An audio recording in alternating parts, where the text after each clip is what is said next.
Hey everybody! It's Wednesday evening, which means it is time for Laura Sketches Reimagined. This is our sketch.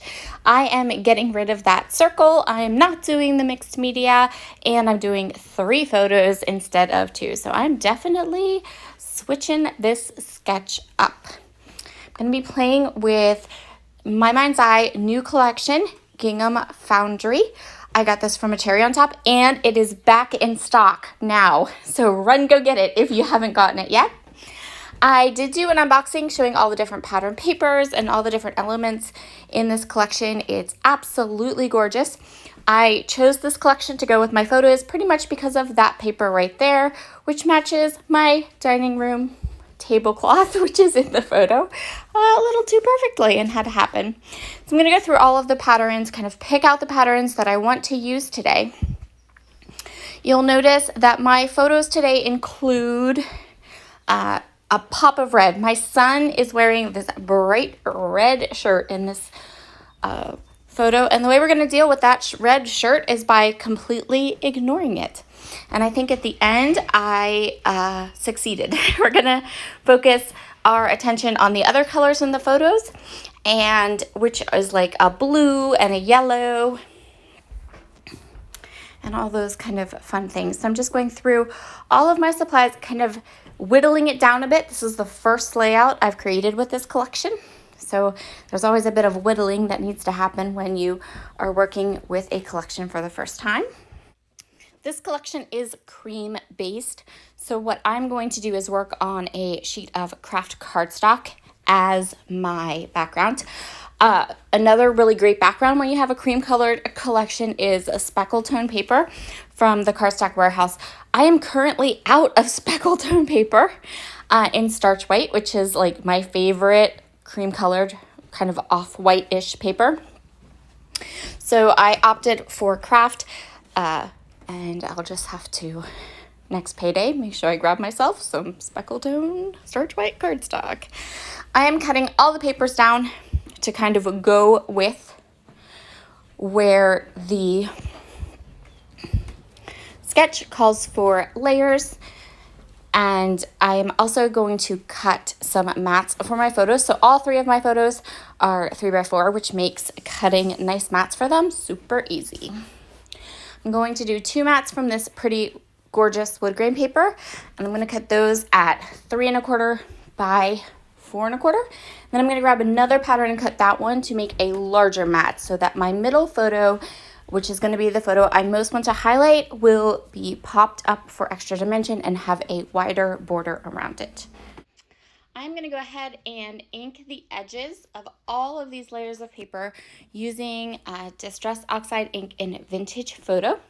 This is our 3rd Wednesday of the month, which means I have a guest designer joining me today. I have a YouTuber. Her name is Scattered Scrapper, and below you will find a direct link to her video. Her video is actually going to go live before mine, which is totally fine. And you can go check it out when you're finished watching this one, if you like. I'm going to go ahead and continue with these strips, just inking and sticking and inking and sticking and doing my thing. So I'm matching the way that the layers are in the sketch fairly exactly, so fairly literally. My reason for doing this is because I'm not fabulous at layering up papers. Like, I'm not bad, but I'm definitely not Chamel. So if I have a sketch that can tell me exactly how to layer papers, I'm good. I'm also not Amy, Scrapping Amy, who is One Mommy Scrapping on YouTube. She's amazing at layering stuff. I don't mind doing it, but I like the look of it. But when I'm actually creating layers, I tend to want to make things very squared off, and because that's just my style, I guess. So I absolutely love a good layered sketch that can tell me exactly where these papers need to go so that they look fabulous. Okay, I'm going to go ahead now and kind of get my photos matted on the papers that I have pre-cut, and they're going to get inked up too.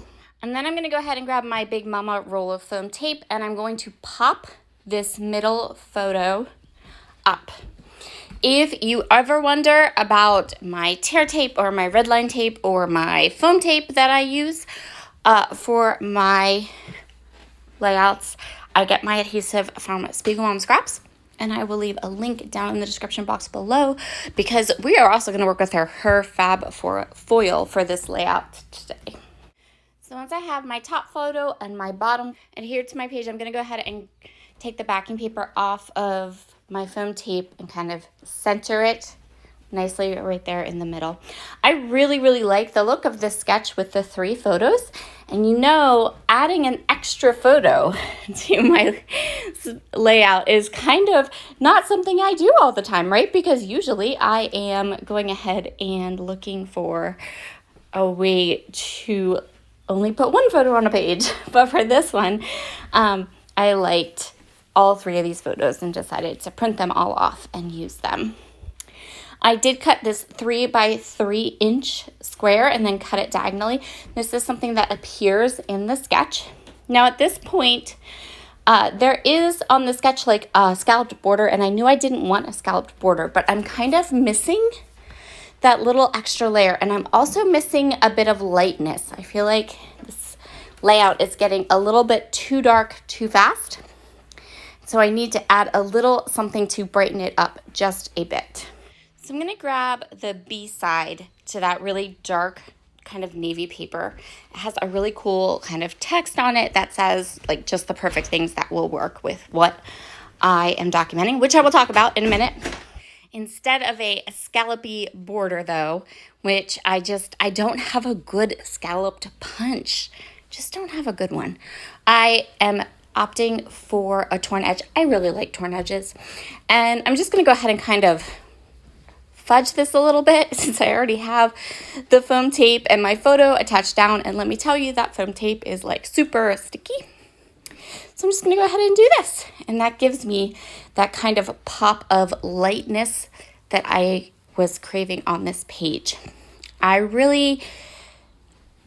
don't know if it's a pet peeve. I don't know if it's just me, but I really don't like pages when they begin to look too dark.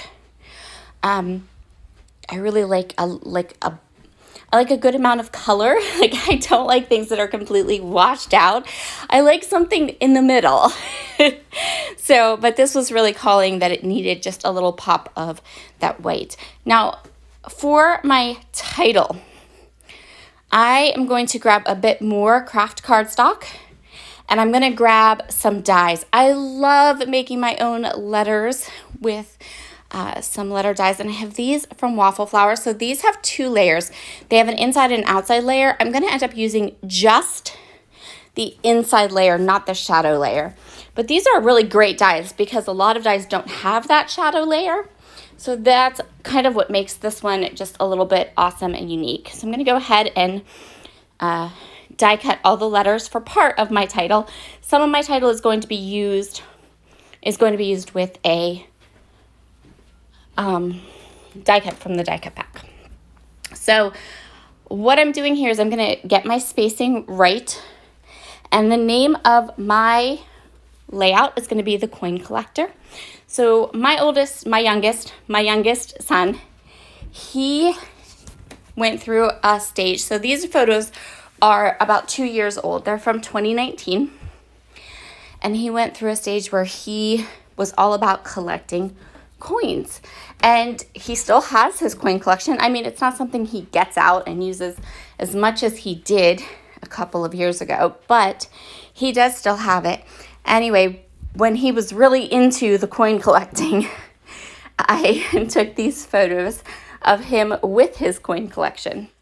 And I'm going to go ahead and add adhesive to the back of my die cut letters using these sheets. These are called sticky specs.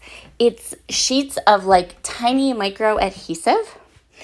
I purchased these when I was in Ohio at the beginning of May from Inspiration in Bloom, which is my scrapbook retreat house of choice. I go there once or twice a year, depending on how many times I think I need to go.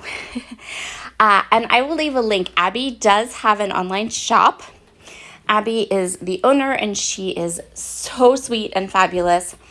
And she introduced me to these, and they're so cool. So it's a sheet of micro adhesive. I put my whole title down, gave it a rub, kind of like you would do with a Xyron, but without those like annoying pesky glue dots. And then I went ahead and just put adhesive on all of my titles and layered it up. So I have my title almost done. If you have never heard of Sticky Specs or you want to grab them, I will leave a link to her shop below. And in the comments, just let her know I sent you, because that just makes her happy and makes me happy. It doesn't do anything for me or anything. It's just lets her know who sent her to her shop. So I'm going to go ahead now and kind of get my die cuts together. I'm going to put this little date piece there. Now I have to look the date up on these photos, so you won't see the date in the close-ups or anything, but it'll be there before I get it into my album. Now I'm going to go ahead and grab some clusters and decide what I want to do with them. How do I want to use? What do I want to do? Right? So I have a lot of die cuts here, kind of hanging out, that matched my colors. I'm going to use a couple of them. One of the things I'm going to use is this tag. And then I'm going to use this flair. So this flair is from a company in the UK called Dotty About Flair. It is a brand new small business.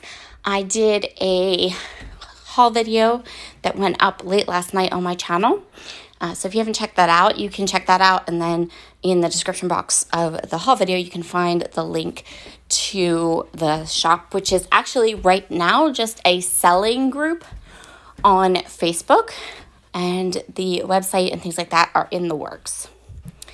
So I'm putting together some collections using some of the flair and some other circle elements. And so this is about coins. And in my head, I want to add a little bit of something that says coins, right? Something subtle. I don't want anything too themey, and I didn't really have anything too themey. But what I did have was a piece of like scrap cardstock that already had some fab foil adhered to it. This is the matte gold fab foil. So I just grabbed a circle die, and I am going to go ahead and cut out a couple little foiled circles, which give that appearance of a coin, and are kind of cool. I also kind of smushed the foil and the cardstock up so that it's not completely smooth. And I felt like that gave a little bit more added dimension and a little bit more of that kind of old coin feel. You can disagree if you like. It's okay.